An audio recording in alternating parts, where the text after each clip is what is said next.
Alrighty guys, we're back after our short break, so now we'll enter into our last topic, general questions on the Catholic faith. Faith and morals or Catholic teaching. So y'all brought some really good questions. I'm glad we get to answer these. So the first question, Bishop, how does the Church identify a person who possesses the saintly traits after death?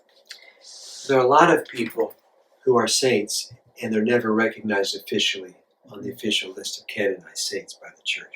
But generally, what the Church notices is that there's a reputation for their holiness. There's a popular piety that people notice this person, and there's a devotion to that person that develops in a certain area, those who are familiar with their story.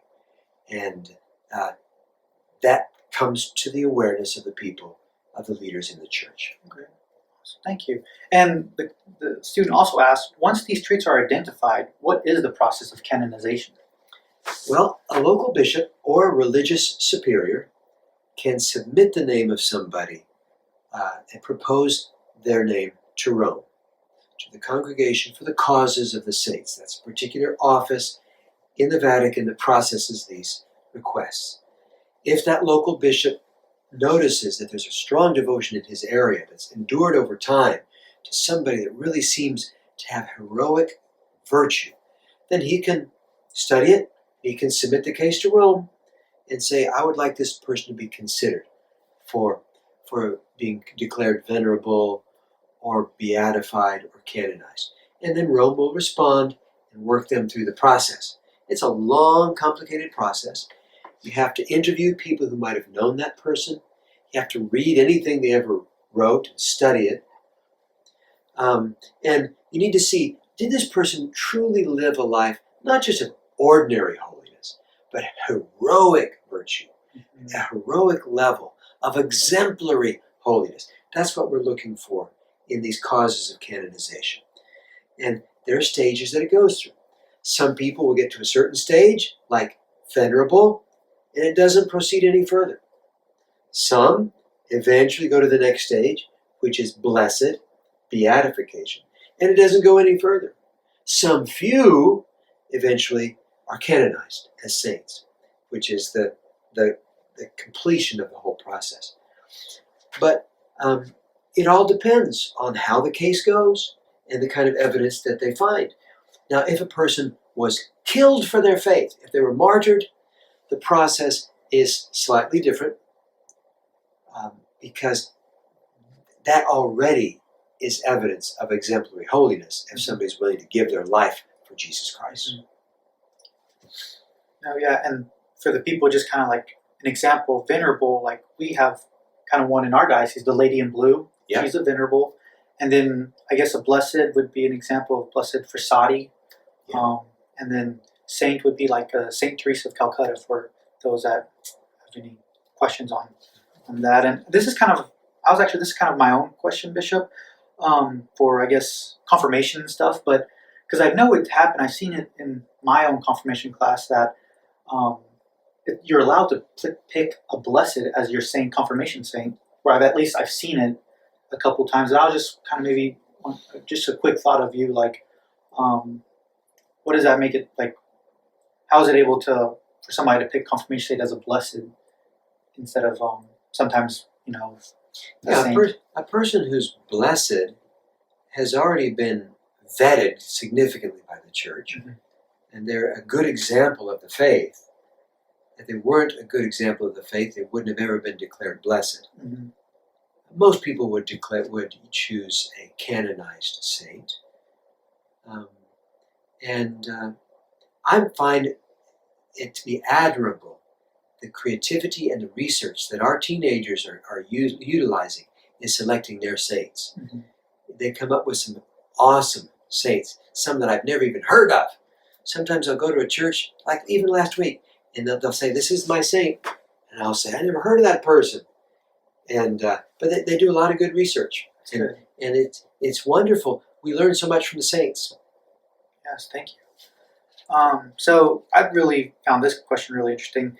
In the afterlife, would you remember your loved ones? Yes, I believe that you would remember your loved ones.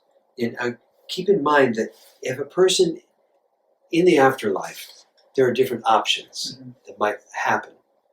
If a person has fundamentally turned away from God and dies in a state of mortal sin, they go straight to hell.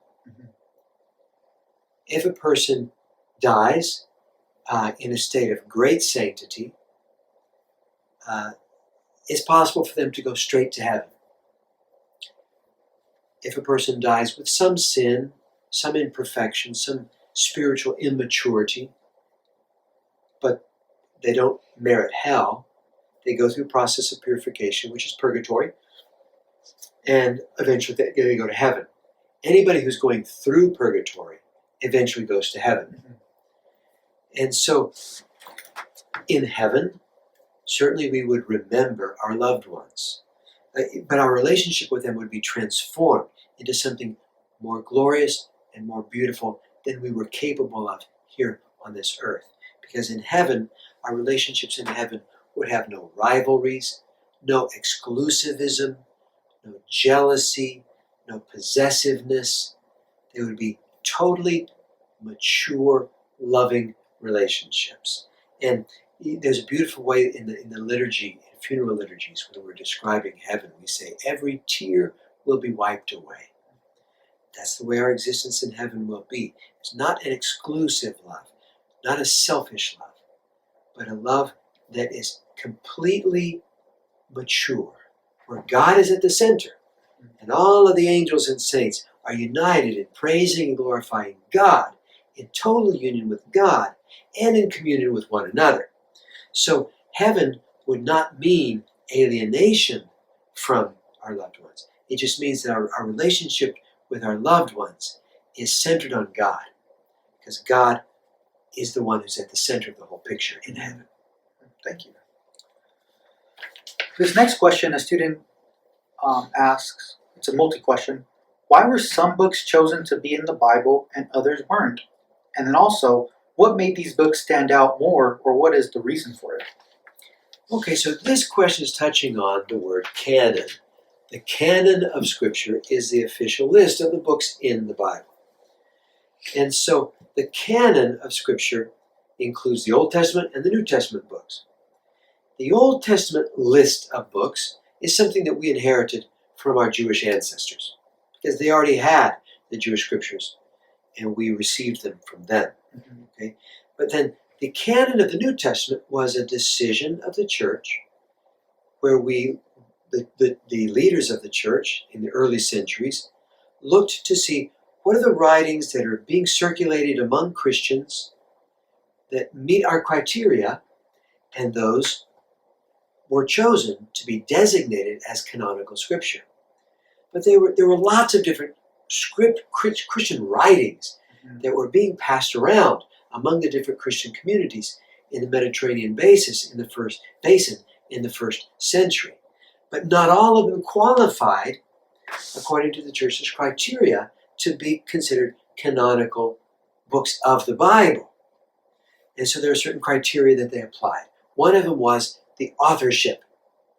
It had to be written either by an apostle or by associates of an apostle. Like, for example, the Gospel of John has a core that comes from John, the beloved disciple. But also much of the Gospel of John was put together and redacted and edited by a community of John's followers. They were his associates. And so in order to qualify for the New Testament, it had to either be written by an apostle or by one of the associates of those apostles. Another criterion was conformity with the rule of faith. It had to be something that was authentically communicating the Christian message and not some outlandish, bizarre philosophy. And one of the philosophies that was around in that first century and second and third century was the philosophy of Gnosticism.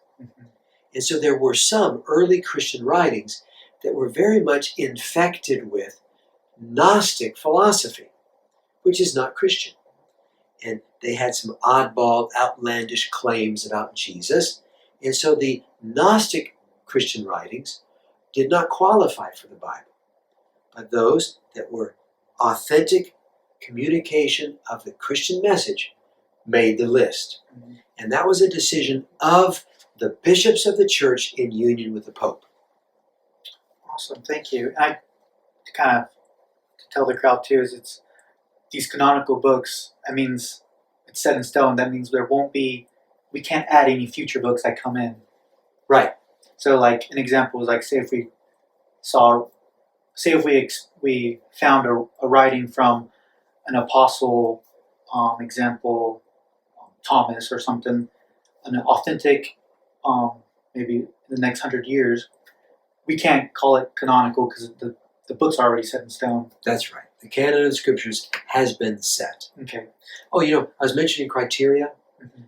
Its authorship, its content. But another criterion that they used was whether it was being used by the church and in the liturgy. Perfect. If it was being used in the liturgy of the church and in the preaching and teaching of the church, that church use was another very important criterion for being considered a sacred scripture.